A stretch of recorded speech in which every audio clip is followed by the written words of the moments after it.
Assalamualaikum warahmatullahi taala wabarakatuh. Salam jumpa kembali encang cingnya babe di rumah dengan saya Martin Sunardi, program Pasca Sarjana Setiami Manajemen Administrasi Publik, nomor induk mahasiswa 191110049. Di sini saya ingin membahas mengenai proses perencanaan penganggaran APBN, anggaran pendapatan dan belanja negara. Disebut APBN adalah rencana keuangan tahunan pemerintahan negara yang disetujui oleh Dewan Perwakilan Rakyat. Adapun dasar hukum APBN meliputi Undang-Undang Dasar 1945, Pasal 5, 20, Pasal 23, Pasal 31 dan 33. Kemudian yang kedua Undang-Undang 17 tahun 2003. Yang ketiga adalah Undang-Undang 25 tahun 2004. Yang keempat adalah Undang-Undang 17 tahun 2014 Jungto nomor 42 tahun 2014. Lalu kita bahas sistem anggaran keuangan negara, yaitu penerapan pendekatan penganggaran dengan perspektif jangka menengah. Kedua, penerapan penganggaran secara terpadu. Ketiga, penerapan penyusunan anggaran berbasis kinerja atau anggaran berdasarkan prestasi kerja. Adapun 6 fungsi APBN di sini ada: pertama, fungsi otorisasi adalah anggaran negara menjadi dasar untuk melaksanakan pendapatan dan belanja pada tahun yang bersangkutan. Kedua, fungsi perencanaan, yaitu anggaran negara menjadi pedoman bagi manajemen dalam merencanakan kegiatan pada tahun yang bersangkutan. Ketiga, fungsi pengawasan, yaitu anggaran negara menjadi pedoman untuk menilai apakah kegiatan penyelenggaraan pemerintahan negara sesuai dengan ketentuan yang ditetapkan. Keempat, fungsi alokasi, yaitu anggaran negara harus diarahkan untuk mengurangi pengangguran dan pemborosan sumber daya serta meningkatkan efisiensi dan efektivitas perekonomian. Kelima, fungsi distribusi, yaitu kebijakan anggaran negara harus memperhatikan rasa keadilan dan kepatutan.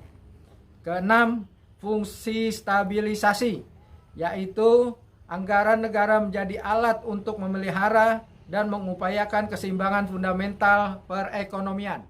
Selanjutnya kita membahas mengenai perencanaan dan penganggaran APBN yang diagramnya ada di sebelah saya.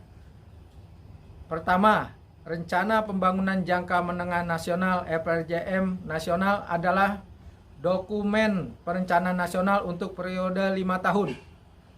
Kedua, rencana strategis Kementerian Negara atau lembaga yang disebut sini Renstra adalah dokumen perencanaan Kementerian Negara atau lembaga untuk periode 5 tahun. Ketiga, rencana kerja pemerintah adalah dokumen perencanaan nasional untuk periode 1 tahun. Keempat, rencana kerja Kementerian Negara atau lembaga adalah dokumen perencanaan Kementerian Negara atau lembaga untuk periode 1 tahun. 5. Rencana kerja dan anggaran Kementerian Negara atau lembaga adalah dokumen perencanaan dan penganggaran yang berisi program dan kegiatan suatu kementerian negara atau lembaga yang merupakan penjabaran dari rencana kerja pemerintah dan rencana strategis kementerian negara atau lembaga yang bersangkutan dalam 1 tahun anggaran serta anggaran yang diperlukan untuk melaksanakannya. Keenam, dokumen pelaksanaan negara, yaitu finalisasi RKA Kementerian dan Lembaga pasca penetapan Undang-Undang APBN. Berikut ada diagram mengenai tahapan perencanaan penganggaran APBN yang dapat dilihat dengan mempause video ini. Lanjut, kita akan membahas mengenai struktur APBN. Di sini ada 3 struktur APBN. Pertama adalah pendapatan. Pendapatan adalah hak pemerintah pusat yang diakui sebagai penambah kekayaan bersih yang terdiri atas penerimaan perpajakan. Kedua, belanja. Apa itu belanja? Belanja adalah kewajiban pemerintah pusat yang diakui sebagai pengurang nilai kekayaan bersih yang terdiri atas belanja pemerintah pusat dan transfer ke daerah dan dana desa. Belanja di sini dibagi dua menjadi keseimbangan primer dan surplus atau defisit. Keseimbangan primer adalah total penerimaan dikurangi belanja tidak termasuk pembayaran bunga. Sementara surplus defisit adalah selisih antara penerimaan dan pengeluaran. Yang ketiga kemudian mengenai pembiayaan, di mana pendapatan dibagi 3 bagian, yaitu pertama penerimaan perpajakan, kedua PNBP, ketiga hibah, yang selanjutnya dapat dilihat di diagram sebelah saya. Serta belanja dapat dibagi dua menjadi belanja pemerintah pusat dan transfer ke daerah dan dana desa, di mana belanja mempunyai fungsi.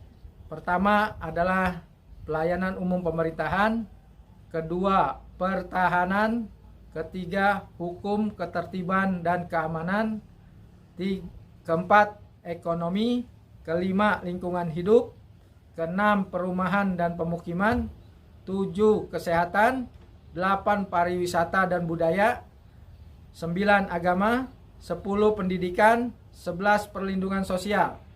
Belanja menurut jenisnya ada 8. Yang pertama yaitu belanja pegawai, yang kedua belanja barang dan jasa, ketiga belanja modal, keempat bunga, kelima subsidi, keenam hibah, ketujuh bantuan sosial, 8 belanja lain-lain. Selanjutnya hubungan tipologi belanja APBN. Di sini mempunyai 4 struktur. Yang pertama struktur organisasi, kedua struktur anggaran, ketiga struktur perencanaan kebijakan, keempat struktur manajemen kinerja, lalu yang terakhir tentang pembiayaan. Pembiayaan di sini dapat terbagi menjadi 5 bagian.